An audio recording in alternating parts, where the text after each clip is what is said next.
Hello বন্ধুরা, কেমন আছেন সবাই?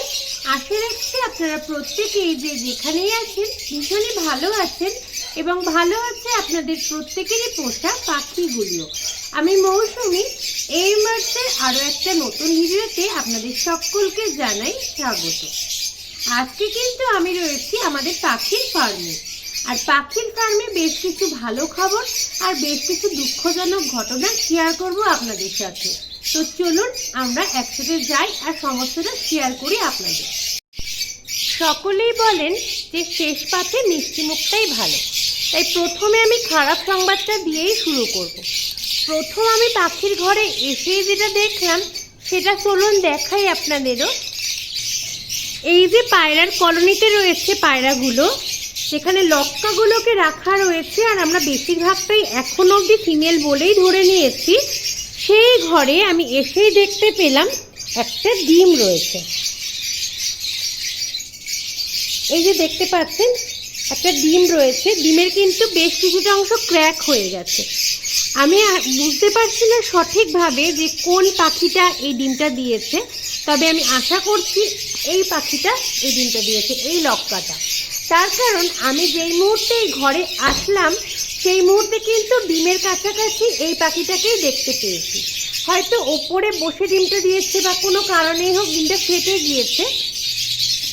একেবারে এই যে লাঠিটা তার নিচেই কিন্তু ডিমটা পড়েছিল। আমি কাছে এনে দেখার চেষ্টা করেছিলাম যে ডিমটা ঠিক আছে কিনা, কিন্তু দেখতে পেয়েছি ডিমটা ফেটে গেছে এবং ডিমের ভেতরের যে লিকুইড অংশটা সেটাও কিন্তু বেরিয়ে গেছে বেশ খানিকটাই। আমার মনে হয়েছে যে এই পাখিটাই ডিমটা দিয়েছে। এখানে কিন্তু সেরকম অ্যাডাল্ট কোনো মেল এই মুহূর্তে দেওয়া ছিল না, কিন্তু আমি বলেইছিলাম আমি সঠিকভাবে জানতে চেষ্টা করছিলাম কোনটা মেল ফিমেল আছে। সেই কারণে কিন্তু একটা সিরাজ যেটা রয়েছে খয়েরি কালারে বা ব্রাউন কালারের যে সিরাজটা, ওটাকে কিন্তু দিয়ে রেখেছিলাম, যেটা ছিল কনফার্ম মেল। হয়তোবা সেই কারণেই এই পাখিটাই ডিম দিয়ে থাকবে, যদিও আমি সঠিক জানি না। এসেই কিন্তু দেখে মনটা খারাপ হয়ে গেল, কারণ প্রথম ডিম দিল এই লক্কাটাও হয়তোবা এই কারণেই বলছি আমি সঠিক করে জানি না কোন পাখিটা ডিমটা দিয়েছে, কিন্তু বেশিরভাগ চান্স রয়েছে এই পাখিটারই ডিম দেওয়ার। তো এটা তো খুবই খারাপ একটা ঘটনা। এর আগেও আমি শেয়ার করেছি আপনাদের সঙ্গে যে আমাদের সিরাজ যে পেয়ারটা, প্রথম যে পেয়ারটাকে আনা হয়েছিল, সেই পেয়ারটা ডিমও কিন্তু নষ্ট হয়ে গিয়েছিল প্রথমবার।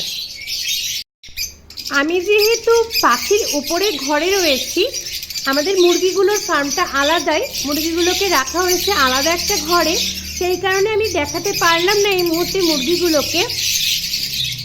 মুরগিগুলোর মধ্যে কিন্তু একটা মুরগি অসুস্থ হয়ে গিয়েছিল প্রথম, তাকে ট্রিটমেন্ট করানো চলছিল, অনেক দিন ধরেই মেডিসিন ব্যবহার করা হচ্ছিল, কিন্তু কোনো কাজই হলো না। শেষমেশ আজকে সকালে কিন্তু একটা মুরগি মারা গেছে, যেটা আমাদের কাছে খুবই দুঃখজনক। এই কারণে আমরা সঠিকভাবে জানি না, হয়তো আরও আগে বুঝতে পারলে ওকে আরও একটু ভালোভাবে চেষ্টা করা যেত বাঁচানোর, সেটা সম্ভব হলো না আমাদের পক্ষে। হয়তো আমরা সেভাবে জানলে ওদেরকে আরও ভালো করে ট্রিটমেন্ট করানো যেত, হয়তো বেঁচে যেত মুরগিটা। সেই কারণে কিন্তু খুব খারাপ লাগছে, তবু কিছু করার নেই, দুটো প্রাণ আমাদের হাতেও নেই। আমাদের যতটুকু সাধ্য সেই মতো করে আমরা চেষ্টা করেছি। শেষমেশ যুদ্ধ শেষ হয়ে গেল, আজকে মারা গেছে মুরগিটা। এবার চলুন কিছু আনন্দের ঘটনাও শেয়ার করি আপনাদের। ইতিমধ্যেই কিন্তু লাভবার্ডের বাচ্চাগুলো বেরোতে শুরু করেছে, আর এই মুহূর্তটা আমাদের কাছে কিন্তু খুব আনন্দের। হাজারটা কষ্টের মধ্যেও আমরা কিন্তু সবটা ভুলে থাকতে পারি এই দৃশ্যগুলো দেখে। প্রথম যখন এসে পায়রার ঘরে পায়রার ডিমটা ফাটা অবস্থায় দেখলাম, খুব মন খারাপ লাগছিল। আর এত চেষ্টার পরেও যখন মুরগিটা মারা গেল, বিশ্বাস করুন কোনো ভালো লাগাই ছিল না আমাদের মধ্যে। কিন্তু এই যে জায়গাগুলো, এগুলো অনেক দুঃখ অনেক যন্ত্রণাদের ভুলিয়ে দেয়। এই প্রথম কিন্তু বাচ্চাটা বেরিয়েছে আজই, দেখুন বাইরে বেরোনোর পর কতটা ভালো লাগছে। আবার দেখুন এই ঘরে কিন্তু তিনটে বাচ্চাই মোটামুটি বাইরে বেরোতে শুরু করে দিয়েছে। আর বেশিরভাগ সময়টাই কিন্তু রয়েছে হাঁড়ির বাইরে। নরম যে খাবারটা দেওয়া হচ্ছে সেটাও কিন্তু কম বেশি খাওয়া শুরু করছে ধীরে ধীরে, যদিও পুরোটা হয়তো ঠিকঠাক খেতে পারছে না এখনো, তবুও কিন্তু অনেকটাই চেষ্টা করছে এই বাচ্চাগুলো। এই 3টে বাচ্চাই কিন্তু বেশিরভাগ সময়টা থাকছে বাইরেই।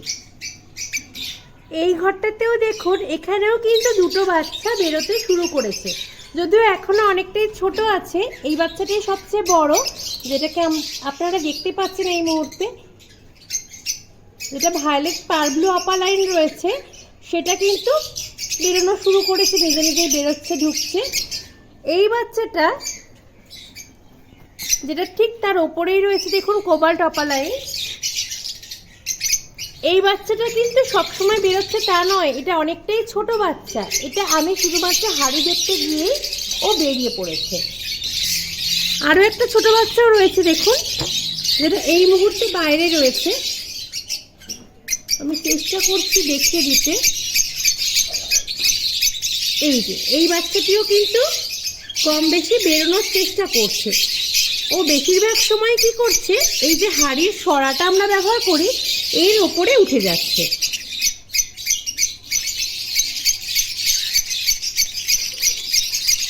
এই মুহূর্তগুলো কিন্তু ভীষণ স্পেশাল আমাদের কাছে। আর আপনারা যারা পাখি পছন্দ করেন, পাখি ভালোবাসেন, তাদের কাছেও অবশ্যই এটা খুব সুন্দর মুহূর্ত।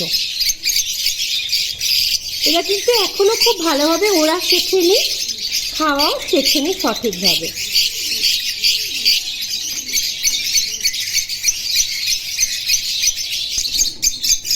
একইভাবে কিন্তু এই ঘরটাতেও এই যে মব অপালাইন এবং এই যে ভায়োলেট অপালাইন, ডিএফ ভায়োলেট, এটাও কিন্তু অনেকটা মবিশ কালার, এই 2টো বাচ্চাই কিন্তু বেরোতে শুরু করেছে। এরাও বেশিরভাগ সময়টাই থাকছে হাঁড়ির বাইরে।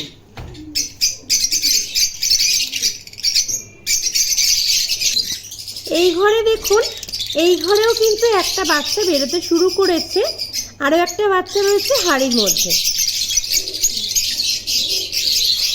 কি ভীষণ সুন্দর হয়েছে না এইবারের বাচ্চাগুলো, প্রত্যেকটা বাচ্চাই কিন্তু আমাদের ভীষণ ভালো লেগেছে। আপনাদের কীরকম লাগছে সেটা কিন্তু অবশ্যই কমেন্ট করে জানাবেন।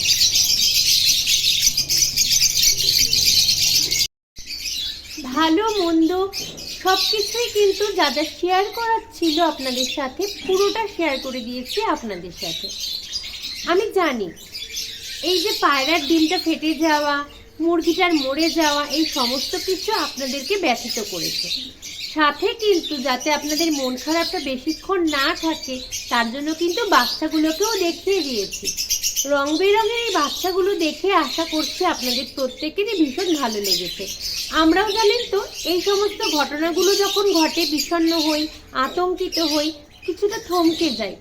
আবারও আগামীর পথ চলবার জন্য এই যে বাচ্চাগুলো, এই যে আনন্দগুলো, এগুলো নিয়েই আমরা এগোতে থাকি। আপনারাও এগিয়ে চলুন একই সাথে, একইভাবে।